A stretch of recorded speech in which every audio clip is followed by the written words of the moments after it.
上一次咧，我哋講開商住樓嘅問題啊，嗯咁我留意到一樣嘢咧，又係啲業主好唔安樂㗎，嗯因為佢話住宅啊70年啦，嗯梁律師，我嗰間商住樓40年啫喎，40年就要俾翻內地政府，嗯係咪咁大件事咧？係咪70年嘅就永遠都係你嘅咧？唔係嘅，因為住宅咧，佢確實係70年，咁呢、個商業咧係40年，呢、個係我哋國家關於呢個不動產佢嘅呢個規劃嘅時候，佢就已經區分咗㗎啦。咁商業地產即使係40年，都唔代表話40年後國家就要收翻，佢係都會同你俾一個續期嘅程序俾你。佢一般嚟講咧，就係喺你到期之前1年，你就可以向政府申請續期，咁就會按照當時嘅嗰個土地價格同埋你要續嘅嗰個期限，咁咧政府就會話俾你聽嗰個土地嘅轉讓金係幾多錢，咁我哋補翻個土地轉讓金就 OK 噶啦，嗰個費用唔會話特別高或者係特別唔合理啊，即係基本上都係當時嘅一個合理價格嚟嘅。咁既然續期，大家就唔使咁擔心啦。尤其是如果買咗40年嗰啲咧，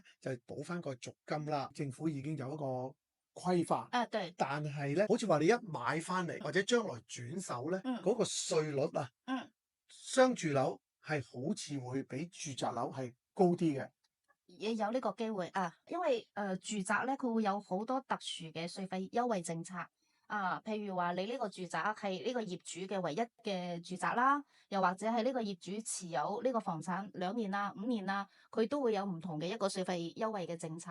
咁呢啲咧政策佢淨係針對住宅，唔針對商業，所以商業地產再過戶嘅時候嘅稅費係會高少少，呢個係一個問題啊。咁我仲有一個問題啦，嗯就係我哋用緊呢間屋住宅樓嗯或者一個商住樓，嗯我有冇其他嘅稅嗱？我買入嘅時候俾呢個轉讓稅啦，我一嗯。路住或者一路用嘅時候，要唔要俾一啲額外嘅稅款？你講嘅係住宅啊，定係指商業咧？就兩樣咯，住宅先啦。住宅嘅話咧，使用嘅過程當中咧就我自冇咩己住嘅啫啊，對自己住係冇咩冇理嘅啦。額外稅。對，但如果你話你出租嘅話咧，嗯，咁你租賃係要交稅嘅，係，同埋你租賃你有租金，你仲有個人所得稅，嗯，仲有增值稅。咁但係如果你係商業地產嘅話咧，即係自己持有嘅，咁佢只係一個房產稅嘅問題。即係話你係唔租出去自己使用嘅，你就按你嘅價格嚟計算呢個稅。如果你係出租嘅，就按你嘅租金嚟計算，佢嘅稅率係唔一樣嘅。大家咧，當你真係有樓收租咧，再